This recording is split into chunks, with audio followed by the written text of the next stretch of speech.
Having visited China for the first time, he expressed amazement at China's technological progress.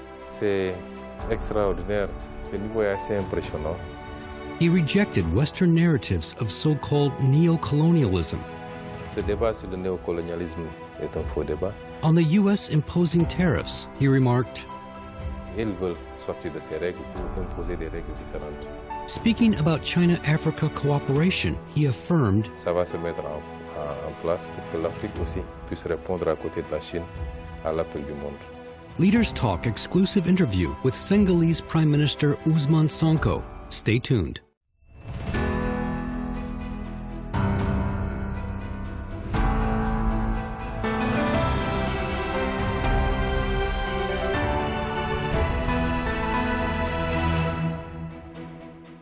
Hello and welcome to Leaders Talk, where we meet leaders, thinkers, and trailblazers. I'm He Yanke. Our guest today is Prime Minister Ousmane Sonko of Senegal, joining us on his first official visit to China since taking office. His journey has taken him to Hangzhou in Zhejiang Province, Tianjin, and Beijing. What reflections and insights has he gathered along the way in the face of today's complex and rapidly evolving international landscape? How does he see China and Senegal deepening multilateral cooperation and working together to tackle global challenges? And what future does he envision for China-Africa cooperation? Let's find out more in our conversation. 宋科总理您好，非常高兴您接受高端访谈的专访。这一次呢，您来华出席世界经济论坛第16届新领军者年会，也就是夏季达沃斯论坛。您觉得有哪些亮点？您更关注哪些议题？ Permettez-moi d'abord de vous remercier, de remercier les organisateurs de ce forum qui m'ont invité. Évidemment, nous avons profité de cette visite, de ce forum pour le transformer également en une visite d'État et d'amitié, ce qui nous a permis de ratisser assez large. Spécifiquement au forum, c'est un forum très ouvert avec des thématiques qui sont adaptés à la situation actuelle que vit le monde, mais qui coïncident également pour nous, particulièrement avec l'élaboration de notre vision 2050. 我也看了您在夏季达沃斯论坛中的发言哈，您也提到了塞内加尔2050愿景，包括现在在经济转型过程中的一些机遇与挑战。其实这不仅是塞内加尔所面临的问题，它也折射出了世界的关切。所以您认为，在当前这样一种世界经济面临不确定的形势之下，各国应该如何携手合作来应对这样的挑战？ Oui, ces défis sont des défis mondiaux, comme vous l'avez dit, mais qui se posent différemment selon les pays. Il est évident qu'à chaque fois qu'il y a des chocs, les pays les moins développés comme les nôtres le ressentent plus durement que les pays les plus avancés, les grandes puissances comme les États-Unis, comme l'Union européenne. L'humanité connaît de ces tournants à échéances périodiques et nous sommes à ce tournant où tous les continents, toutes les nations, tous les pays doivent se déterminer, se réorganiser pour pouvoir, pour ne pas rater le train du changement qui se profile. Les règles qui doivent asseoir les relations entre États, quelle qu'en soit la taille, la puissance, la capacité, les relations doivent être basées sur d'abord le respect mutuel, c'est extrêmement important. Elles doivent être basées sur l'équilibre, le gain partagé mutuellement. Elles doivent aussi être partagées sur le multilatéralisme. Les règles qui sont établies de commun accord à travers des discussions, par exemple les règles commerciales dans le cadre de l'OMC, doivent être des règles qui s'appliquent à tous. Et aucune partie ne doit pouvoir, parce que les règles ne l'arrangent plus, parce qu'elle sent qu'elle perd plus ou moins le pouvoir, la puissance et l'avance qu'elle avait, aucune partie ne doit pouvoir se lever toute seule et dire je dénonce les règles ou je change les règles du jeu. Se dessine ce profil avec une reconfiguration où le Sud global est en train de reprendre pied, comme on dit, est en train de devenir le moteur de la croissance mondiale, est en train de reprendre une place privilégiée, pour ne pas dire la première place, le Sud global, tiré notamment par la Chine, que nous félicitons pour les progrès extraordinaires qui ont été réalisés en si peu de temps. et qui découle de beaucoup d'abnégation, de beaucoup de discipline, d'organisation, mais beaucoup de conviction. Et cela doit inspirer tout le reste des pays du Sud. During this visit to China, Prime Minister Sonko traveled to Hangzhou in Zhejiang Province, Tianjin, and Beijing, experiencing firsthand China's cutting-edge advancements in areas such as the digital economy, artificial intelligence, and smart logistics.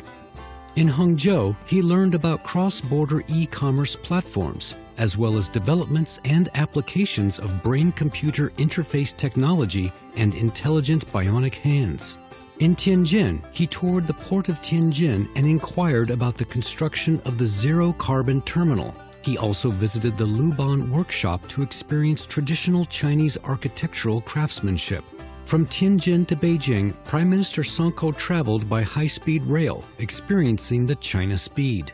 这一次访华呢，是您就任总理之后第一次访华。我们注意到您去了杭州、天津，然后现在呢，咱们是在北京，而且啊，您是参访了很多种不同类型的企业。我看有像数字经济、有科技创新企业，有新能源企业，还有像智慧物流、交通这样的企业。在整个这个过程中，您对哪些方面印象最深刻？ La première étape de cette visite qui s'est déroulée à Hangzhou, une étape extrêmement importante. Et jusqu'à ce matin, d'autres accords ont été signés avec des institutions. La Chine est un partenaire important. Les investisseurs chinois sont très dynamiques, très entreprenants. Nous en recevons tout le temps et ils sont intéressés par tous les secteurs de l'économie. Ils viennent avec des intentions nobles, avec des modes de financement innovants. Toutes les offres ont été recensées et c'est très positif pour nous. Nous avons noué également ce partenariat avec la commune de Tanjing et incessamment également à ce niveau-là, les autorités du port de Tanjing, qui est le port le plus modernisé aujourd'hui. Nous sommes en train d'édifier 3 ports, un grand port qui existait déjà, le port de Dakar, mais 2 autres ports qui sont en cours de construction et un projet d'un 3e port au sud. Et nous avons, avec les autorités locales également là-bas, eu des discussions très intéressantes. Cela nous a inspiré d'ailleurs une idée. Nous voulons dans le partenariat avec la Chine, c'est-à-dire un hub en Afrique de l'Ouest, un hub en Afrique tout court. 我们一直在关注您在中国的行程，而且我发现您在参访一些企业的时候，真的是兴致盎然。这是在杭州啊，一家高科技企业，这是仿生手啊，在写塞内加尔国家的名字。啊，您在这儿，他们应该是把这个写好的中国书法送给了您。仿生手还在弹钢琴。我看您在视频中还跟仿生手握了握手，和仿生手握手的感觉怎么样？ Oui, c'est extraordinaire dans l'entreprise et qui aujourd'hui, d'après les explications qui nous ont été données, a réussi à ce niveau d'innovation qui est unique dans le monde.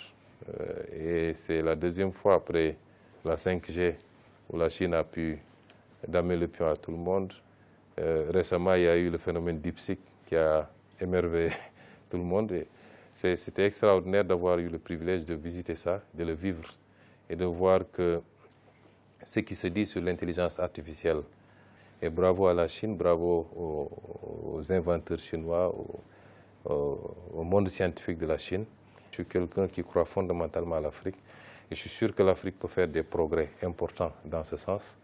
Indépendamment de la faiblesse des moyens, nous avons de jeunes talents très prometteurs qui parviennent à suivre, à faire des choses dans l'intelligence artificielle. Et nous voulons que la collaboration entre la Chine et l'Afrique soit orientée vers cela également. Nous réitérons nos félicitations à la Chine pour ce qu'elle est en train de faire et qui rend fier tout le Sud global. Aujourd'hui, nous sommes en train de démontrer qu'il n'y a pas de peuple condamné au retard. Il faut juste croire en soi, comme ça a été le cas pour la Chine. Mais je pense que dans les années à venir, ça va se mettre en place pour que l'Afrique aussi puisse répondre à côté de la Chine à l'appel du monde. 这一次您从天津到北京呢，也是乘坐中国的高铁啊，半个小时路程，其中最高时速会达到350公里每小时。经历过这样的一种体验之后，我想知道您会用什么样的关键词来形容中国的发展？您对于中国式现代化有什么样的理解？ Le niveau est assez impressionnant. Je ne pense pas pour seulement nous, comme de pays peut-être moins développés, mais même pour ceux qui avaient pris de l'avance sur tout le monde, ce qui est en train d'être fait en Chine aujourd'hui et sur tous les plans. En fait, le transport, l'intelligence artificielle, le numérique, les télécommunications, tout ce qui se fait aujourd'hui en Chine émerveille le monde entier. Et je dirais que ce qui est impressionnant, c'est votre capacité à l'adapter à vos réalités, à garder votre originalité en tant que Chinois, sur le plan culturel, sur le plan des valeurs. Et ça, c'est inspirant pour tout le reste du monde et en particulier pour l'Afrique. 新一届塞内加尔政府正在致力于推进系统变革，强化国家治理能力的建设。我知道您曾经读过习近平谈治国理政，在书中有哪些内容让您产生了共鸣？您是如何理解习近平主席他的治国理政思想？ Nous avons lu le président Xi, comme vous dites, nous suivons ses discours. Je crois que les règles de gouvernance qui produisent des résultats sont quasi universelles. Maintenant, les adapter selon les réalités des pays, les contextes, les cultures, les croyances, c'est ça qui peut différer. Mais les règles dans la rigueur de la gouvernance, la bonne gouvernance, la transparence, le respect du bien public, la rigueur des élites, mais ensuite du peuple, ces règles-là sont universelles et tous les peuples qui les ont appliquées ont obtenu des résultats. Et je pense que le président Xi Jinping l'a compris, ceux qui ont été présidents de la Chine avant lui également.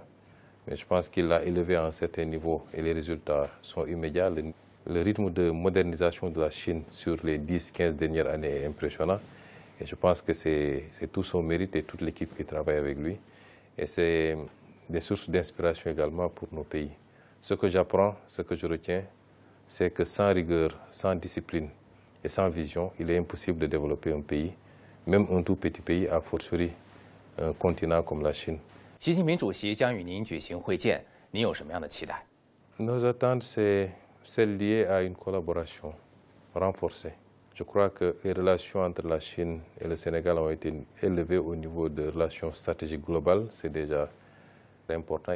Et nous souhaitons que la Chine soit ce partenariat privilégié, avec ce partenaire privilégié avec lequel nous allons développer tous les axes qui ont été inscrits dans notre programme de développement, notre projection sur 2050. Et demain, je ne manquerai pas d'aborder ces aspects avec le président Xi Jinping. Ce qui est notable avec la Chine, c'est l'esprit d'un partenariat mutuellement gagnant, dans le respect mutuel, en considérant ses partenaires, quelle que soit la taille du pays, quel que soit son niveau de développement, le considérer en alter ego, et ça c'est appréciable, c'est important pour nous. On June 27, Chinese Prime Minister Xi Jinping met with Prime Minister Song Ko. President Xi emphasized that China and Senegal are close partners in development and revitalization, as well as good brothers. China is willing to strengthen unity and cooperation with Senegal, advance their comprehensive strategic partnership, bring more benefits to the peoples of both countries, and inject more momentum into China-Africa friendship and South-South cooperation. China has been Africa's largest trading partner for 16 consecutive years. Last year, at the Forum on China-Africa Cooperation in Beijing, China announced zero-tariff treatment for 33 African countries, including Senegal. With the high-quality advancement of the Belt and Road Initiative, cooperation between China and Senegal has expanded from agricultural trade and infrastructure development to new areas such as renewable energy and digital infrastructure. 长期以来，两国在多方面的合作已经取得了实实在在的成果，也是惠及了两国人民。所以，您会怎么来评价两国当下的关系？ Elles sont au beau fixe. C'est pas un hasard si le président Bassirou Diomaye avait réservé presque sa première visite d'État pour la Chine. Moi-même, en tant que Premier ministre, c'est ma première sortie en dehors du continent africain et je suis venu en Chine. Et nos deux visites se sont tenues à l'intervalle d'un an. Ça, c'est suffisant pour que vous compreniez l'importance que nous donnons à cette relation. Et du côté de la partie chinoise, on nous manifeste la même importance accordée à cette relation. Et c'est vous dire donc que ces relations qui sont au beau fixe, qui sont structurées autour de principes et de valeurs. Et c'est ça qui est important dans cette relation-là. sur le plan international, souvent on partage exactement les mêmes positions sur toutes les questions internationales et lors des délibérations au niveau des instances internationales. Et ça, c'est important pour montrer le degré de solidarité, de cohésion et de convergence entre la Chine et le Sénégal, entre la Chine et l'Afrique. Et nous allons tous continuer à travailler à renforcer cette relation. 去年9月，法伊总统来华参加中非合作论坛北京峰会，并进行国事访问。法伊总统在峰会开幕式的致辞上，他是这么说的：“他说，中非合作论坛建立在对话、相互尊重和共建基础上，树立了构建卓有成效的伙伴关系典范。”但是我们看到西方的有些声音认为，中国与非洲合作是新殖民主义，也是给非洲设下了债务陷阱。您是如何看待中国与非洲之间的合作？ Vous savez, l'Afrique peut au moins affirmer une chose de manière claire. L'Afrique n'a pas de passif avec la Chine. La Chine ne nous a jamais colonisés. La Chine n'a jamais mené une guerre contre l'Afrique. La Chine ne nous a jamais causé de problèmes. Aussi loin que remonte l'histoire, je crois que les relations entre la Chine et l'Afrique ont été toujours des relations, j'allais dire, synalagmatiques, ouvertes, basées sur le consentement. Souvent, on dit que la Chine nous écoute. Et je considère donc que ce débat sur le néocolonialisme est un faux débat. Et je pense que beaucoup de discours sont plus liés à la peur que génère la montée en puissance de la Chine pour certaines anciennes puissances. Ils pensent qu'en disant cela, peut-être ça amènera les Africains à avoir peur de la Chine ou à se détourner de la Chine. Mais c'est méconnaître l'Afrique. Et ces discours sont des discours d'ailleurs infantilisants pour l'Afrique. Vous voyez, quand un leader africain parle de souveraineté, prend sa responsabilité, vous entendez dans certains médias occidentaux les gens dire que c'est sous influence de la Russie ou de la Chine. Vous croyez que nous n'avons pas le bagage intellectuel, les capacités de réfléchir par nous-mêmes, de concevoir par nous-mêmes et défendre nos intérêts, pour que nous soyons sous l'influence de la Chine ou l'influence de la Russie? C'est parce que ceux qui disent ça ont toujours conçu les relations à l'Afrique comme cela. Et ils pensent que si l'Afrique tourne le regard vers quelqu'un d'autre, c'est parce qu'elle a été influencée ou dominée. Et je ne conçois pas, moi, les relations sous ce rapport. Et je vois qu'en tout cas, depuis que nous sommes aux affaires, tous les contacts qu'on avait eus avec la Chine sont des contacts basés sur le respect, sur le souci d'un progrès partagé, d'une croissance partagée. 塞内加尔也是第一个同中国签署“一带一路”合作文件的西非国家。现在的两国的合作已经是走入了高质量快车道。去年法耶总统在访华的时候也明确表示，他非常欢迎共建“一带一路”倡议，认为这个倡议对于非洲的基础设施建设，包括像港口、机场、公路、铁路等等，都做出了巨大的贡献。那您对中国同塞内加尔在“一带一路”框架下的合作有什么样的展望？ Pour moi, l'offre de la ceinture et de la route est une offre originale, une offre ambitieuse qui découle d'une vision et d'un leadership éclairé du président Xi Jinping. Le Sénégal a été le premier pays en Afrique de l'Ouest à adhérer à cette offre. Et c'est une offre effectivement qui se soucie d'une prospérité partagée. Et c'est ça le plus important. Parce que, vous l'avez dit, en si peu de temps, des réalisations concrètes ont poussé un peu partout en Afrique. À partir de cette offre, à la base, je pense que chaque pays a pu discuter selon le mieux de ses intérêts, parce que ce n'est pas un schéma global unique à appliquer à tout le monde. Les préoccupations des pays ne sont pas les mêmes. Certains pays veulent des infrastructures sportives, d'autres veulent des routes et des autoroutes, d'autres veulent de l'industrie, et ainsi de suite. Et selon les demandes, chaque pays va discuter avec la Chine pour essayer de tirer le meilleur profit de cette initiative. Et l'offre commence par la conception elle-même. C'est pourquoi depuis que nous sommes arrivés, nous avons initié nous aussi un travail, pas seulement au Sénégal, mais dans toute la sous-région ouest africaine. Et nous discutons avec nos voisins sur la manière de mutualiser sur un certain nombre de routes. Ce qui a été fait récemment dans le dernier FOCAC est appréciable avec les 10 actions préconisées par le président Xi Jinping. Mais nous pensons que nous devons tous ensemble nous préparer à ces prochaines étapes, à ces prochaines échéances. 塞内加尔有很多的优势传统产业，比如像渔业啊、碳酸盐，还有就是花生。塞内加尔被称为是花生之国。今天我们也是找到了来自塞内加尔的花生，我之前尝了一下，味道非常好。如果说让您为中国的消费者们推荐一下塞内加尔的花生，包括其他塞内加尔的优质的商品，您会怎么来推荐？ Oui, le Sénégal est un pays assez agricole, où on fait pousser pratiquement tout, du riz, des arachides, effectivement, c'est la culture commerciale principale, mais on y fait pousser également d'autres céréales telles que le mil, telles que le maïs, le sorgho. On y fait beaucoup de maraîchage. Il y a également beaucoup de produits d'arboriculture, de produits horticoles. Nous faisons énormément de fruits, surtout vers le sud du pays, mais également dans ce qu'on appelle la zone des Niayes, les mangues, les oranges, tout ce que vous voulez. Je crois que dans le cadre des échanges, nous, notre objectif, c'est d'abord d'accroître la production, parce que nous avons des rendements assez faibles.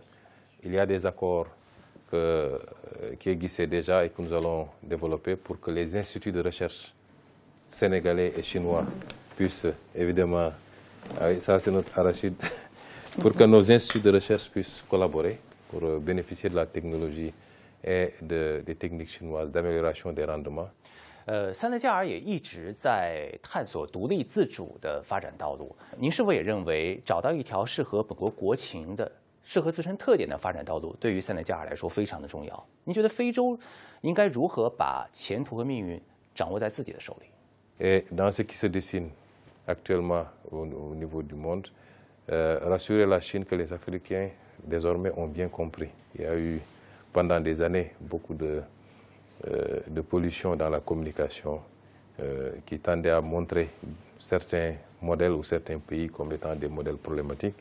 Mais je crois qu'aujourd'hui, nous, notre génération, nous avons ouvert les yeux depuis longtemps. Et dans notre combat politique, nous avons toujours considéré que le partenariat le plus fiable, c'est celui qui est basé sur le respect mutuel, sur la préoccupation de chacun de pousser les autres à avancer. Et ce que la Chine fait avec l'Afrique, c'est pourquoi nous tenons à cette relation. 近几个月来呢，美国一直在挥舞关税大棒，对所有的贸易伙伴加征关税。但是美国其实忽略了一个基本事实，就是美国本身也是在国际贸易中大量的获益。您怎么看待这样一个滥征关税的行径？国际社会应该如何来面对这样一个情况，来维护公开市场和自由贸易？ De plus en plus, la notion d'ordre international, la notion de règles internationales, la notion même de communauté internationale perd de son sens.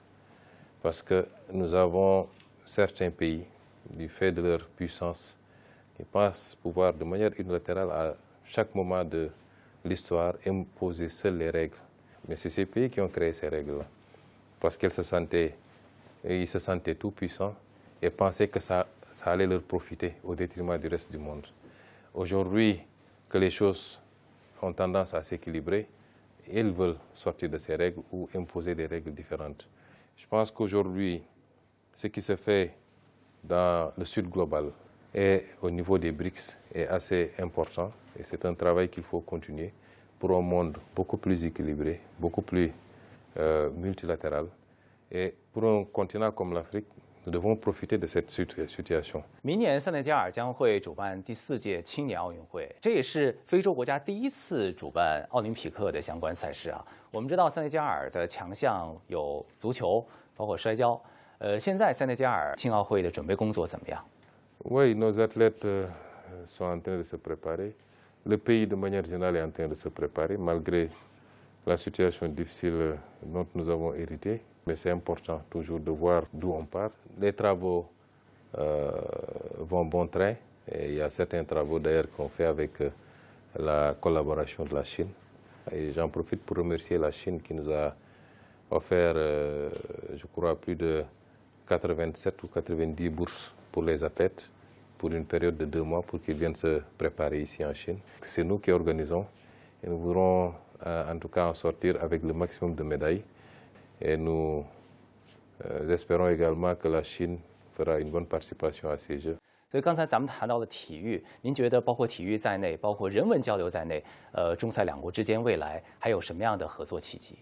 Je pense qu'il y a plus de similitudes qu'on pense entre nos différentes cultures.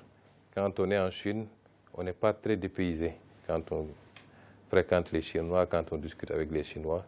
vous êtes assez africain, hein, contrairement à ce que peut-être nous on a pu penser de loin. Et ça se reflète également sur le plan culturel. Beaucoup d'étudiants sénégalais viennent se former en Chine, dans le domaine de l'agronomie, des nouvelles technologies et beaucoup d'autres domaines. Les arts martiaux chinois sont très pratiqués au Sénégal déjà.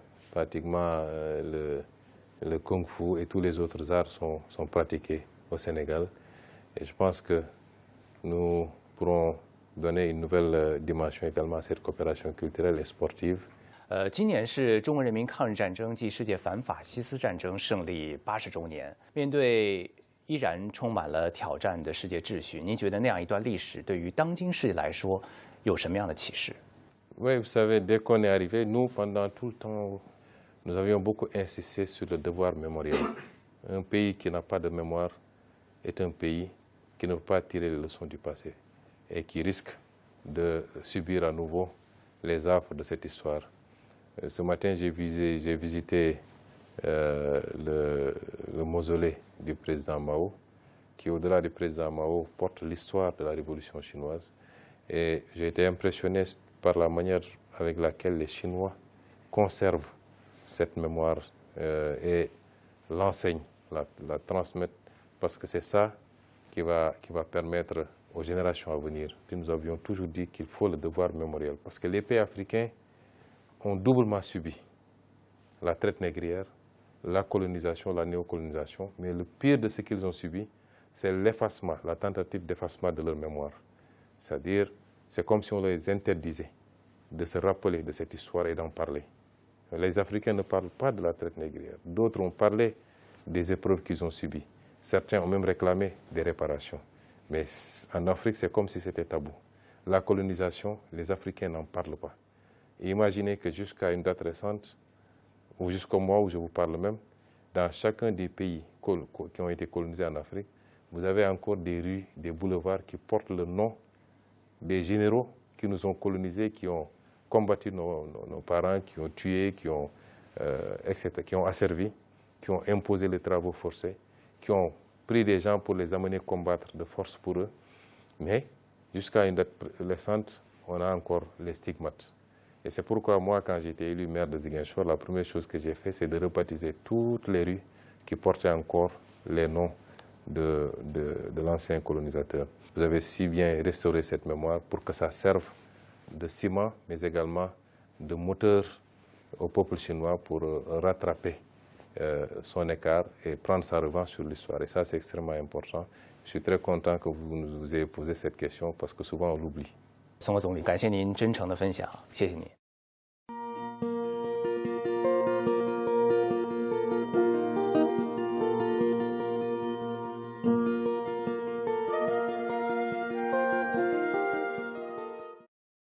In the exclusive interview, Prime Minister Usman Sonko shared that his visit to China has offered him a wealth of insights.